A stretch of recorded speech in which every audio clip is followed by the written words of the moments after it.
everybody and welcome back to the United Stand road trip. We've got a long distance to travel from Carrington to Old Trafford, about 20 minutes down the road, but it's still a road trip as Manchester United are desperate for 3 points in the Europa League as they take on the Greek champions PAOK, second currently in the Greek Super League. Can Manchester United finally get 3 points over the line in the Europa League? I mean, I said on my first road trip of the season, I think it was before we faced FC 20, and you know that game didn't result in the 3 points that we thought it would. That was a tough game.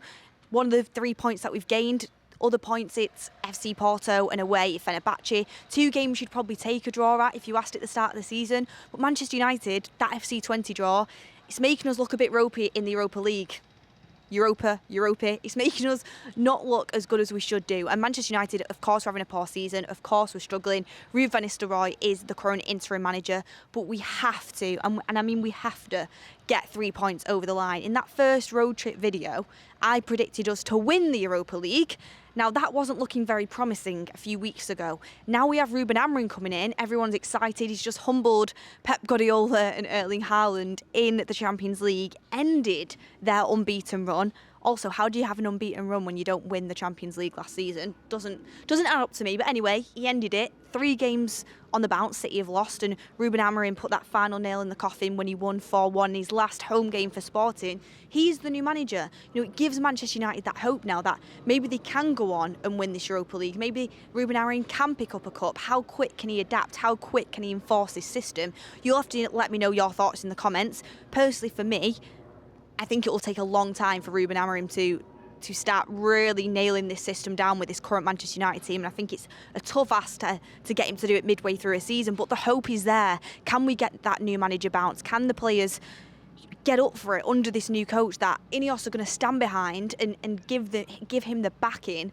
to do what needs to be done? And the players have nowhere to hide after seeing that game against Manchester City, seeing how well drilled Ruben Amorim has that Sporting side, seeing the achievements that he's done so far in his quite short managerial career really, but very promising coach, very promising, so much charisma. The players have nowhere to hide. Europa League trophy is back on, but to do that, Ruud van Nistelrooy has just been speaking in his press conference. We have to create the best environment for him to thrive, and by doing that we have to get 3 points in the Europa League home game. No excuses. Manchester United should not be gaining anything but 3 points against PAOK. No matter how much you dress it up and say they were Greek champions, United have to be beating them at Old Trafford. One of the games we have to win. And against Leicester as well, you need them 3 points in the Premier League. That's how you create the best environment for Ruben Amorim to come into. How do you get 3 points against PAOK? Play your best team, and that's all I can really say at this moment in time. Ruud van Nistelrooy isn't going to start playing 3-4-3. You know, he had the same footballing philosophy as Erik ten Hag. He was Erik ten Hag's assistant manager. They were pulling in the same direction. He's not really changed much since Erik ten Hag come in, apart from, you know, he's probably putting his arm around the shoulder of a few players, telling people to have a bit more freedom, go out and enjoy themselves. And I think he's made us a little bit more compact as well. That's what I've seen in previous games under Ruud, the only 2 that he's had. But he's going to have a big taste of different games at Manchester United and at Old Trafford as well. He's going to have a Carabao Cup game, a Europa League game, a Premier League game. So he's got a big taste of what it's like to be Manchester United first team manager in his short interim period that he'll have. But how does he go and win this game? What changes need to be made? Well, first and foremost, you'll have definitely seen it by now. Lenny Yoro is back in training. He will not be part of the squad though. He did the first 15 minutes of group training, then went to go and do individual training. Marcus Rashford was training individually, doing individual fitness work, and then trained with the group, the full session. I don't know if the individual fitness work was just, you know, extra work voluntarily, or whether it's because he's nursing a slight injury. That is yet to be determined, but the fact he's come off as one of the first subs in previous games makes me think it might be a little bit of an injury potentially that he's just kind of managing. Anthony's back in training, Christian Eriksen's back in training, Mason Mount's back in training. Whether they'll be part of the squad, who knows. Molassi's been training with the group for quite a while now, still not part of the squad. We don't know when he'll be ready. Luke Shaw, you know, the man who cannot be seen, genuinely cannot be seen. It's like, where has he gone? Was nowhere to be seen. Harry Maguire, I think, is doing individual work inside.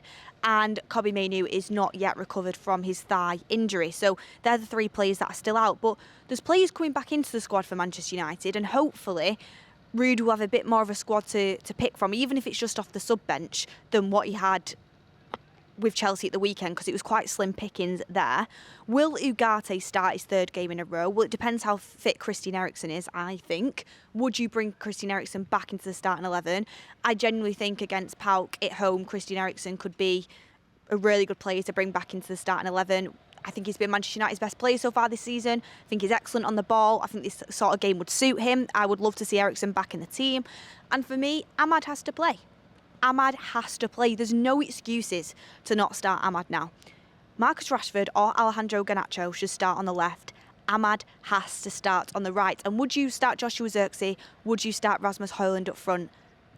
Zirkzee has been starting the Europa League games. He's been starting the Cup games. Rasmus Højlund has been starting the Premier League games. Will Ruud stick to that, or will he change it up?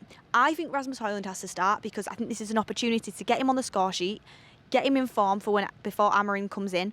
I think that's super important. He started the season pretty well when he came back from injury. Not scored as much as he probably would want to in his last couple. Had an okay game against Chelsea, but I think he can do more. We need to be creating more chances for him. I think having Rasmus Højlund and Amad in the same team improves our chances of Højlund getting a goal and improves our chances of scoring goals. Because Amad is a winger who's going to look up, he's going to look into the box. Rasmus Højlund, his movement's improved. He's improving it, holding that ball up. Just needs to be a bit quicker with it.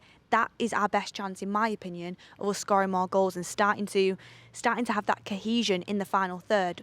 I mean, Andre Onana has just spoken and said he thinks these players are resilient, and he watched the game against Sporting, thinks that Manchester United players can adapt to this Ruben Amorim system.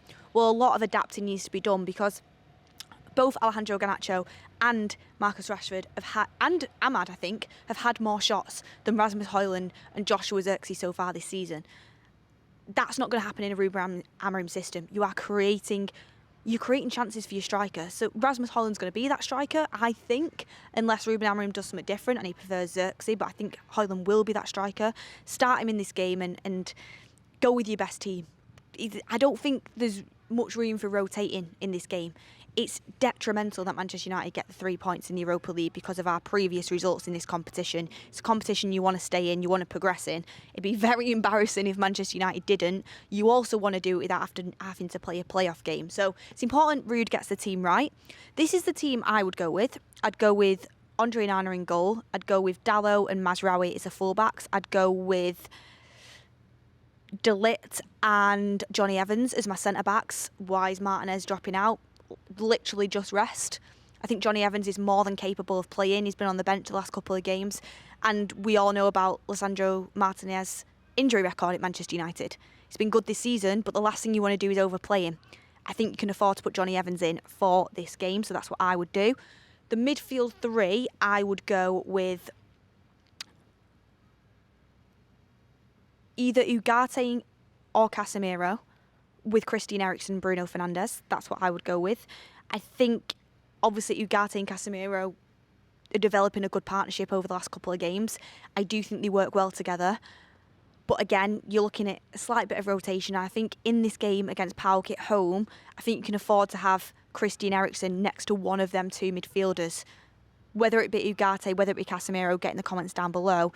But I think maybe you could rotate Casemiro in this game, although he has been playing really well. So maybe you could also rotate Ugarte, because obviously he's only just starting to play full 90 minutes for Manchester United and full games for Manchester United. I do think he got subbed in the last game, but he's actually starting to make his way into the team on a consistent basis. Christian Eriksen, if he's fit enough, I would start him. He's just a magician on the ball, and he's one of the technically good players we have in the team. He's someone who keeps the ball, keeps it ticking.